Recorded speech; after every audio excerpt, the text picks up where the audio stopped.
I'm back. Uh, I took a kimbap break and I ate some chocolate milk. So there's a few other main topics. I might come back later and fill in some more, but this is one of the important ones. We spent 300,000 years living in a tribe. Prior to that, we lived in small groups, 12 to 30 people. This was prior to Homo sapiens sapiens. And those archaic humans, they were often related, but a lot of them weren't. And they all didn't live very long. And they were very antagonistic toward each other. They'd start fights and split up. They had no shared compassion, no shared commitment. And they stayed small. There were not a lot of them, and they weren't very successful. But something changed about 300,000 years ago that led to us. And we got bigger and bigger brains and more complex language and culture and a more advanced society. And the particular genesis point, the thing that started that whole trajectory, was the appearance of grandmothers. Up until that point, people didn't live very long and they only cared about their own kids. But with grandmothers, you had an elder woman who was more experienced and more knowledgeable, and she had a shared compassion for everyone. And because she had compassion for everyone in the group, her entire descendant group was willing to trust her. And still today, women live longer than men. There were some elder men, the shamans and storytellers and skilled craftsmen. But for the most part, it was grandmas. If you look at tribes, there's, 3 to 1 or more grandmas. And I guarantee that if you put 9 grandmothers in a room with 3 grandpas and you come back just 2 hours later, you know who's in charge. So it was grandmas leading the tribe. And they wanted everyone to succeed for the benefit of the tribe long term. The classic example is the Native American traditions where the elders would think ahead for 7 generations. So they weren't telling you what was best for your life. They weren't telling you what was going to make you happy. They were telling you what you needed to do for the tribe to persist. That's the real sustainability. And it was in that period of time that we see the evolution of our full complement of emotions. Over this transition from archaic humans who were predominantly impulsive to modern humans who have restraint. Especially if you want to tend a fire, you need restraint. Because if a bug or a beast bit you, you would just hit it. That was the impulse. It hurt me, I'm going to hurt it back. But with a fire, if you're a fire tender watching the fire and it bites you, you can't just hit it because that's the life of the tribe.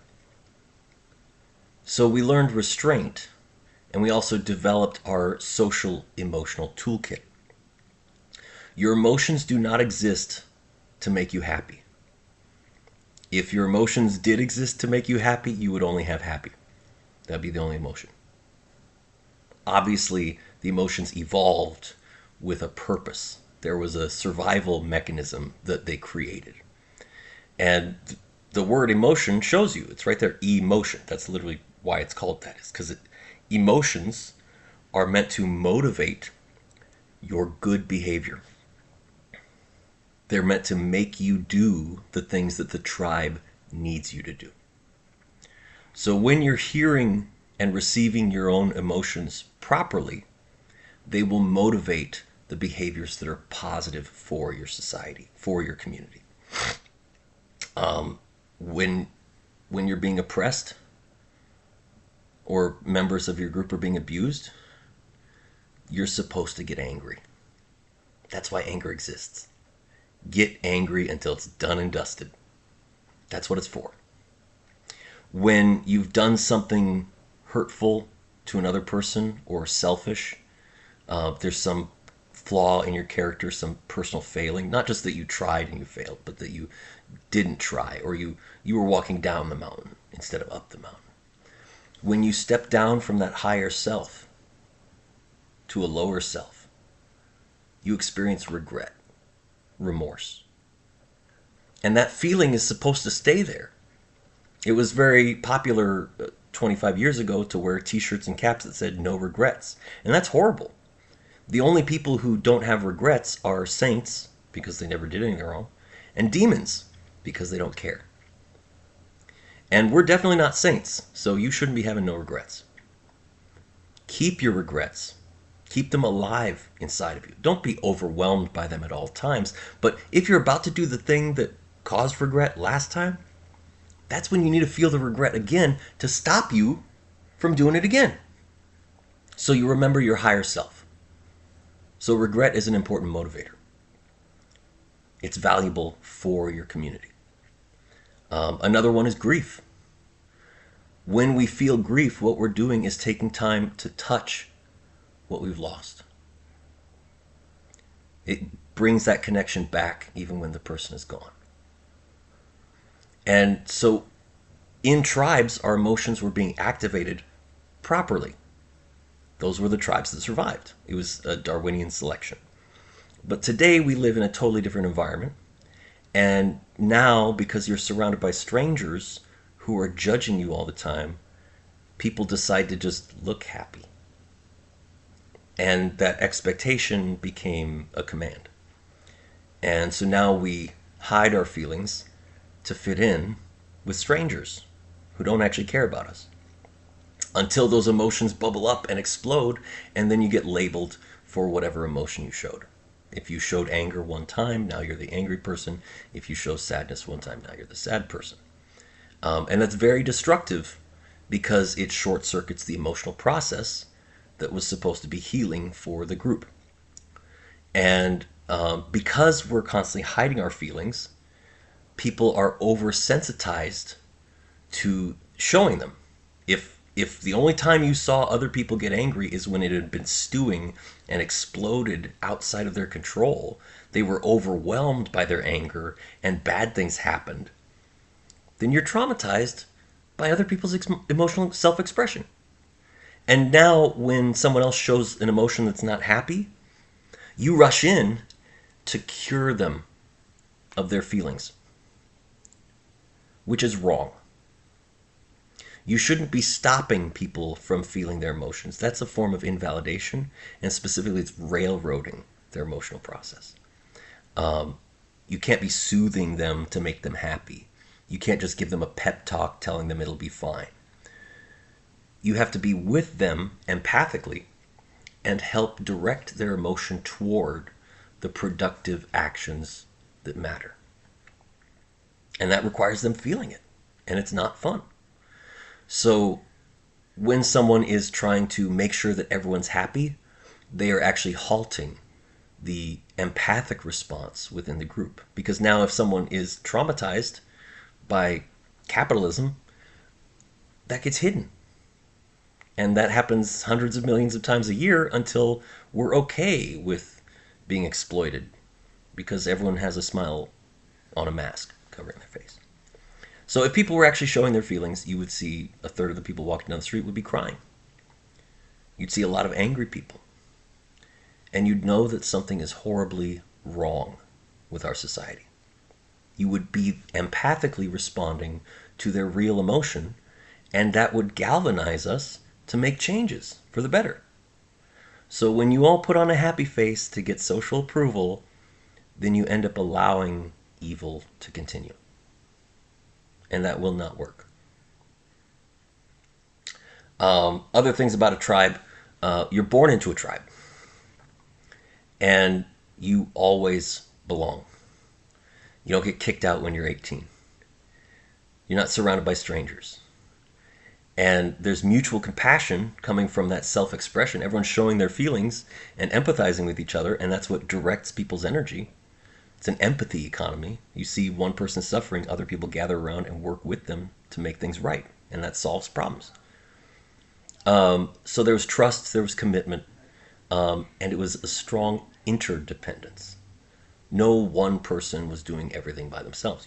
There were too many different kinds of tools, too many different things you had to prepare for each season, too many different stories for one person to remember them all. So it was interdependence as a unit. And when we began living in cities, we lost that interdependence. And what happened is we're surrounded by strangers, and so we feel what's called alienation.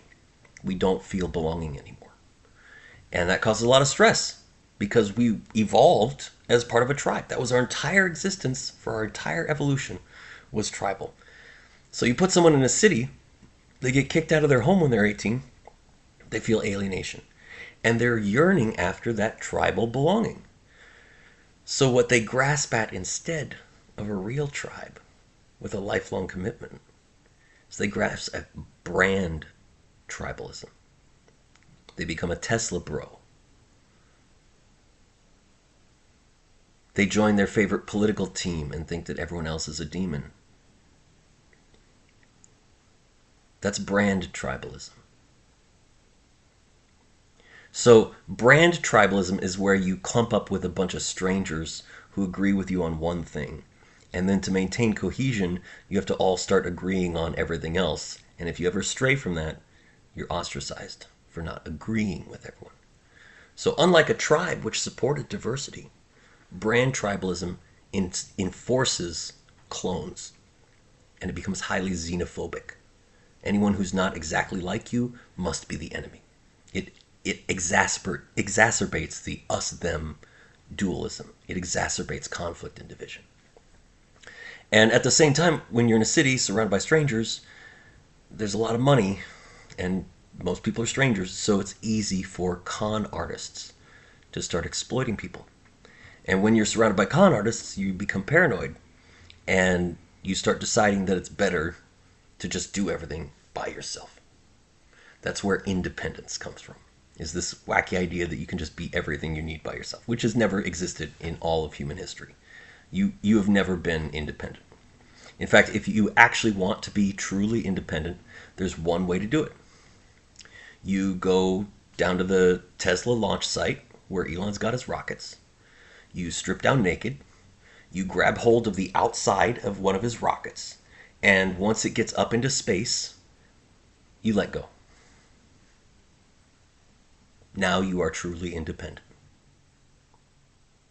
Figure it out. So we actually are constantly interdependent. And we want to lie about that to inflate our egos, to claim that we're somehow strong by being alone. But that's just adopting alienation and calling it a strength.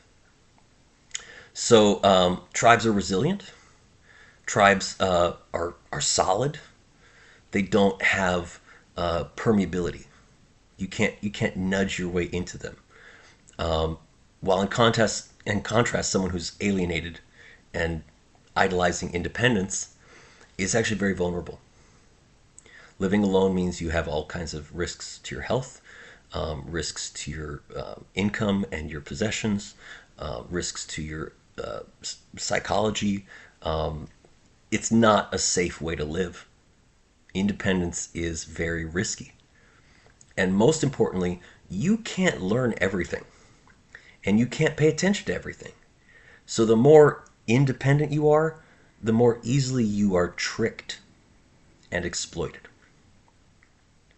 And that's why corporations that want to trick you and exploit you keep emphasizing that you should be independent. Because they know it's easier to trick you when you're alone, when you're relying on your own brain to do everything. So that's the tribe versus the city. And it's important to recognize that tribe does not mean just hanging out in the same space with a bunch of people. That's not the same as a tribe. And a tribe doesn't mean giving up technology. A tribe is very specifically that you have a trust bond to your leader who has a compassion bond with you. And it's not one leader's whim deciding what everyone else should do. It's that they are listening to everyone else's hearts to understand what everyone else needs. That was the tribal relationship of the Council of Grandmas with everyone else. And there are other layers to this. If you try to be a strong, independent woman or a strong, independent man, it's really tough. And you're probably going to fail. You can certainly find successes in media. They want to promote the success without mentioning how often people fail. And the only alternative that they ever tell you about is a nuclear family. A guy and a girl together with their kids. And that's really weird because nuclear families didn't exist until 200 years ago. Every time someone was having kids on Earth until just 200 years ago, they were in at least an extended family. You got aunts and uncles, cousins, you got grandparents, all living in the same space. Everyone. Nuclear families, where it's just the mom and dad and the kids, only started happening here in the US after there was a volcanic eruption in 1815 that triggered a global climate change event all across 1816. People were watching snow fall in July. There were tens of thousands of people who died from a lack of firewood that summer. Herds were allowed to just die in the fields because the meat stayed frozen. They'd go out and cut the carcasses that were standing. It was really horrific. And that's when Shelley wrote Frankenstein. She retreated into a cottage with a number of poets, and they were all writing ghost stories and horror stories. Both Dracula and Frankenstein were born in that dream of an apocalypse. People honestly thought the world was ending. So after that volcanic eruption, 1816, it got called 1800 and froze to death. After that, people thought, well, we almost died. Maybe we're supposed to be good now. And there was a religious revival across the US where they literally said the way to protect our children from being corrupted by society is for each man and woman to go off by theirself as a new Adam and Eve and start their own family by themselves and only read the Bible. That was specifically in the 1820s to 1840s in the US, and that was when the US government was giving 16 acres and a mule to anyone who went west to go settle some land, because they didn't want the people in Mexico coming back to take the land back. We just got done fighting them. The Californios got kicked out, and we wanted to settle in it so we could stop them. So that's when nuclear families were invented. And every single time that nuclear families have been brought into another country, rates of child abuse spike.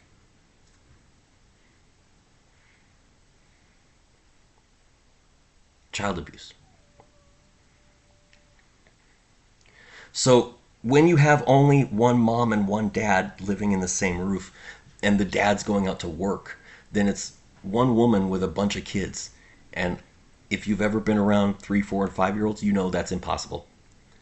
They're basically on drugs. It's just insane. You never have time to eat chocolate. You never have time to go to the bathroom. You can't even shower because it's just constant. It drives you crazy. No one was ever designed to handle that. No tribe ever did that. In a tribe, there's lots of diversity in tribes, but the chunk in the middle that they tend to overlap on is grandmas are taking care of the infants because they know illnesses best. They know infant care best. And grandma's skin smells different. We know it smells different. That smell of grandma's skin calms babies down. Grandmas take care of the infants. And when the kid is a toddler and they start running around, grandma's not going to run after that kid. Her feet hurt. That's when tribes would take all the toddlers and put them in a fenced-off mud pit. And the cousins watch the toddlers. It's pretty funny. And then when the kids get a little bit older and start to have self-awareness and social awareness and they can pay attention a little bit, then you're shuffling them to different craft huts and story elders who are teaching them different skills and lessons. The parents are not involved. So you don't have some overwhelming burden as a housewife living in a tribe. The whole tribe is involved in raising the kids. And that's why culture after culture around the world, they said it takes a village to raise a child. They meant it, literally. And if you only have two parents in a home, excuse me, two parents means that if they start arguing, there's no wise elder to step in. Have you noticed? If two parents are hurting each other or disrespecting each other, there's no wise elder to ensure that they keep their commitments and amend their faults. That's my neighbor's dog. So that's completely dysfunctional. It does not function. The nuclear family was invented recently. It's a complete fiction, and it has never succeeded at having healthy relationships or raising children properly. So if you want to keep doing it that way, you will destroy yourself. It was never traditional to have a man and a woman living alone with a bunch of kids. That's a joke.